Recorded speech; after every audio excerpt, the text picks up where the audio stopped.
Hi everyone, my name is Cindy. Welcome to my channel, and today we are going to be discussing the Squonk. This is going to be part one of a 50-part series where I want to discuss a different cryptid from each and every state.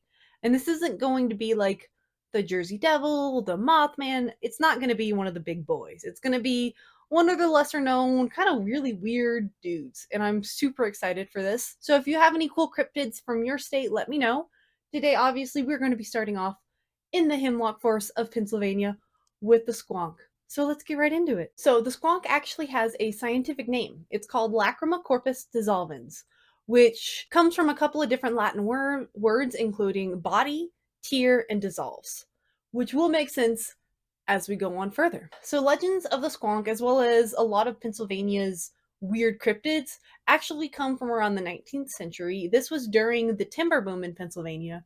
So naturally, a lot of people were getting out into the woods, finding weird stuff, or at the very least, making up some weird stories. Described oh so kindly as probably the homeliest animal in the world by Mr. Henry H. Tyron in his book, Fearsome Critters. Also described by William T. Cox as the most morbid of beasts. The Squonk has been described as having loose, misfitting skin that's covered in warts and moles. This clearly causes the animal quite a bit of distress, as it is known also to be crying constantly. And I mean constantly. Another really interesting fact about the Squonk is the fact that it actually has webbed feet, but only on the left side.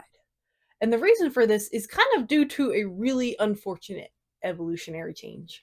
So you see, the Squonk's original habitat was high plains, which I'm assuming is some type of grassy plain. Now, over time, the landscape did change, however, from the high plains to now going into more of a wetlands that are now the Hemlock Forest of Pennsylvania. And the Squonk did attempt to adapt in a way, however, due to its distinctly low mentality, it decided that its best option would be to walk counterclockwise, only counterclockwise, around any sort of lake or puddle, whatever, just kind of dipping its toes in, which worked almost against the animal's favor because then it only developed the webbing on that left side of the feet because those were the only feet getting wet, which made it even worse for this poor little dude because when he'd go out there and try and go for a swim, he would just swim in circles and then he couldn't even get out of the water. Apparently, they found like hundreds of thousands of these poor little guys' bones at the bottom of lake beds, which is absolute garbage. We all know that's not true because, first of all, I'm gonna be real, I did not look up or research any sort of environmental changes that happened to Pennsylvania over time.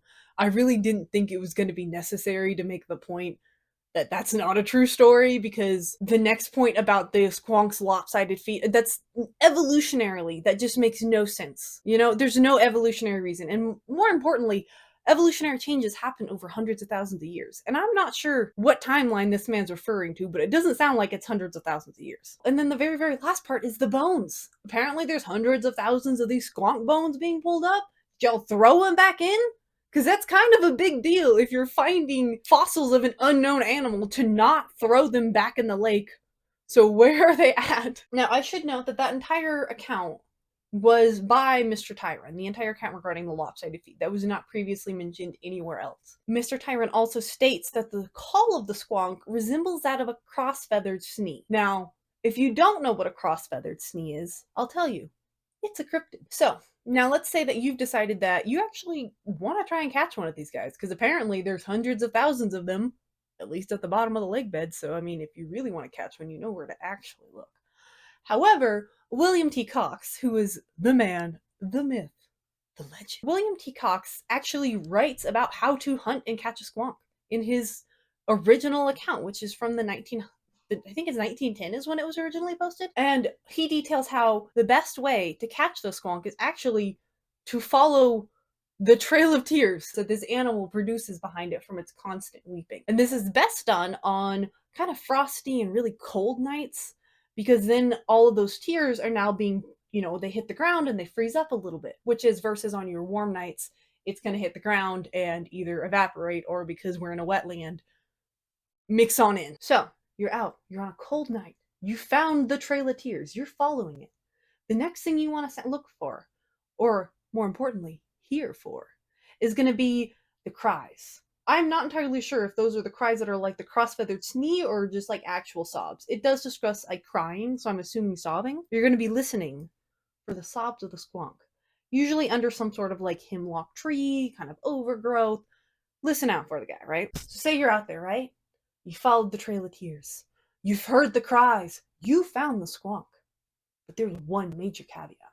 You see, there's a tale by Mr. J.P. Wentling, mentioned by William T. Cox in his book, in which he actually went out and found a squonk, bagged that bad boy up, and then on his way home, he quickly found the bag got lighter.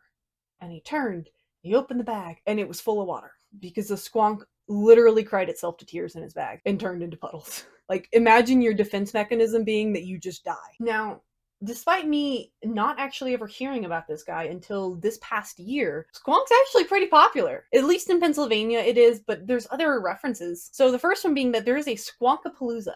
So this is an actual festival that they hold every year in Johnstown, Pennsylvania, in which it's just a festival for cryptids, folklore, and all sorts of fun stuff. And honestly, it sounds like a blast. I really wish that I'll be able to go check that out one day. Another really cool thing is there's actually a group known as Squonk, and they appear to be some type of like performing arts kind of situation, but I'm not entirely sure what they do, but it does seem to be some sort of like performing arts. Still sounds super cool. Would love to go check it out and find out what they're all about. The Squonk also has got a couple of mentions in songs too. So Steely Dan's song, Any Major Dude Will Tell You, actually references the Squonk, at least regarding the tears of the Squonk.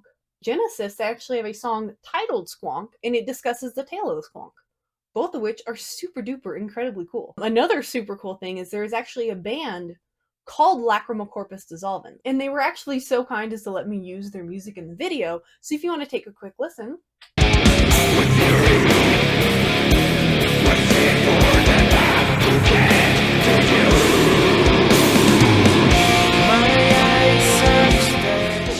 Now, if you like their stuff and you want to check them out, I'll have all of their information linked down below.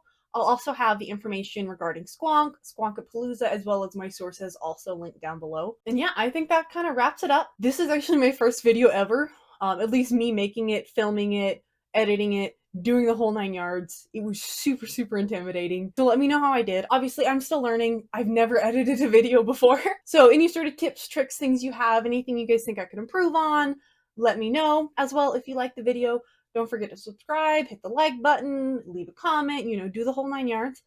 And thank you guys so much for watching and hanging out with me. And I'll see y'all in the next one. Bye!